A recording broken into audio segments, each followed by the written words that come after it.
ঢাকা বিশ্ববিদ্যালয় প্রশাসন যে ভূমিকা রেখেছে এবং তারা কোনো ছাত্র সংগঠনের সাথে আলোচনা না করে তারা ইচ্ছা মতো তার সেই মবের সামনে গিয়ে বললেন হলগুলোতে রাজনীতি থাকবে না।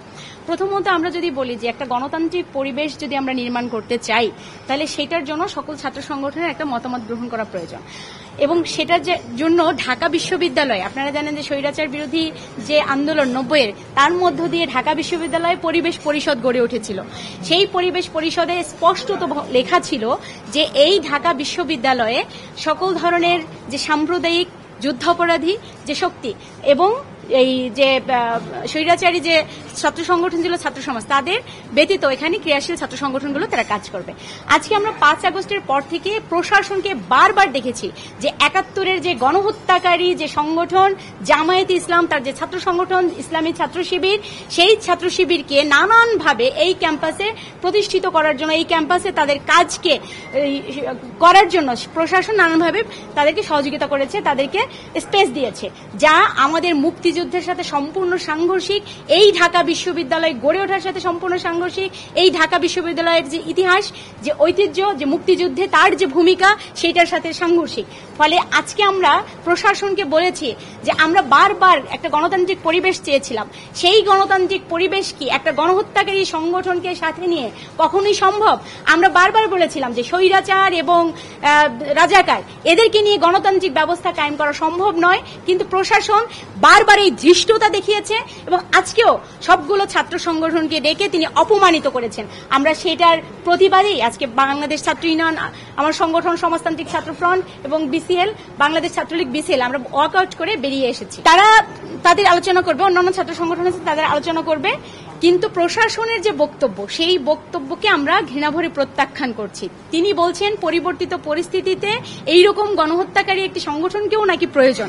আমরা এই যে বক্তব্য সেই বক্তব্যকে আমরা ঘৃণাভরে প্রত্যাখ্যান করছি। আমরা আজকে শুরুতেই যখন সভায় আমরা ঢুকেছি এবং ঢোকার পর আমরা দেখেছি কিছুক্ষণ পরে ইসলামী ছাত্র শিবিরের নেতৃবৃন্দ তারা এখানে উপস্থিত হয়েছেন। আমরা প্রশাসনের কাছ থেকে এই বিষয়ে ব্যাখ্যা চেয়েছি যে কেন ইসলামী ছাত্র শিবির তাকে এই সভায় আমন্ত্রণ জানানো হয়েছে।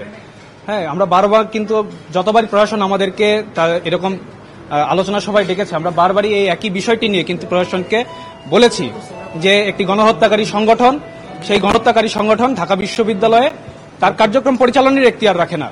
সেখানে তাদেরকে বারবার এখানে যে আলোচনা সভায় আমন্ত্রণ জানানো হচ্ছে সেটির আমরা বিরোধিতা করেছি এবং প্রশাসনের কাছ থেকে আমরা স্পষ্ট ব্যাখ্যা চেয়েছি। এবং আমাদের যে উপাচার্য বর্তমানে তিনি যে আজকে ব্যাখ্যাটি দিয়েছেন এটি অত্যন্ত ন্যাক্কারজনক একটি ব্যাখ্যা এবং সেই ব্যাখ্যা এবং একটি ঢাকা বিশ্ববিদ্যালয়ের যে মান মর্যাদা, ঢাকা বিশ্ববিদ্যালয় মুক্তিযুদ্ধে ঢাকা বিশ্ববিদ্যালয়ের যে অবদান সেই অবদানের সাথে সরাসরি সাংঘর্ষিক। তিনি বলেছেন যে পরিবর্তিত পরিস্থিতিতে আজকে একটি যেটি রাষ্ট্র দ্বারা কোনো সংগঠন নিষিদ্ধ না হয় তাহলে এমন যে কোনো সংগঠনকে তিনি ঢাকা বিশ্ববিদ্যালয়ের সভায় আমন্ত্রণ জানাতে পারেন। তাহলে আমরা স্পষ্টভাবে তাকে বলেছি আজকে যে ছাত্রলীগ যে সন্ত্রাসী সংগঠন তার উপর থেকে যদি নিষেধাজ্ঞা উঠে যায় তাহলে সেই সন্ত্রাসী সংগঠনকে তিনি এখানে আমন্ত্রণ জানাবেন কিনা। তার যে বক্তব্যের যে ধারা সেই ধারায় মনে হয়েছে তিনি ছাত্রলীগকে নিয়ে এসেও এখানে একটি ইনক্লুসিভিটির যে আলাপ আমরা দেখছি সেই ইনক্লুসিভিটির আলাপ তিনি করতে চান এবং অপরাপর ছাত্র সংগঠনের মতামতকে তোয়াক্কা না করে বিশ্ববিদ্যালয় প্রশাসনের যে ছাত্র সংগঠনগুলোর সাথে যে চুক্তি তৈরি হয়েছিল সেই 90-এর দশকে পরিবেশ পরিষদের মাধ্যমে সেটিকে বুড়ো আঙ্গুল দেখিয়ে তিনি সভা চালিয়ে যাওয়ার সিদ্ধান্ত নিয়েছেন এবং সেই সিদ্ধান্তের প্রতিবাদ জানিয়ে আজকে এবং তিনি বলেছেন যে গত পরশুদিন তিনি যে ঘোষণা দিয়েছেন যে হলগুলোতে আবাসিক হলগুলোতে যে ছাত্র রাজনীতি বন্ধের যে সিদ্ধান্ত সেটিকে আমরা ঘৃণাভরে প্রত্যাখ্যান করে আজকে আমরা সভা থেকে বেরিয়ে এসেছি। আপনারা জানেন যে 80-র দশকেও এরশাদ বিরোধী যে আন্দোলন হয়েছিল স্বৈরাচার পতন আন্দোলন, সেখানেও ছাত্র সংগঠনগুলো যে তাদের পরিবেশ পরিষদে করেছিলেন সেখানেও আমরা দেখেছি যে ছাত্র শিবিরকে বাদ দেওয়া হয়েছিল, কারণ তারা এই বাংলাদেশের জন্মের সাথে বিশ্বাসঘাতকতা করেছে, গণহত্যার সাথে তারা জড়িত।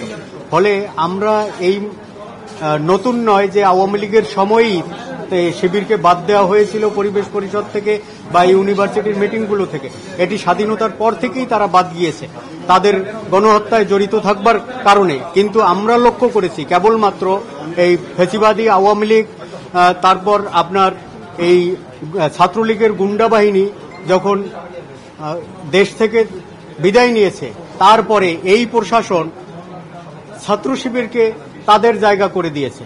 ছাত্রলীগের জায়গায় তো ছাত্র শিবিরকে পুনর্বাসন করবার কোনো সুযোগ নেই। আমরা সেই কথাটি বলেই ওয়াকআউট করে বের হয়ে এসেছি।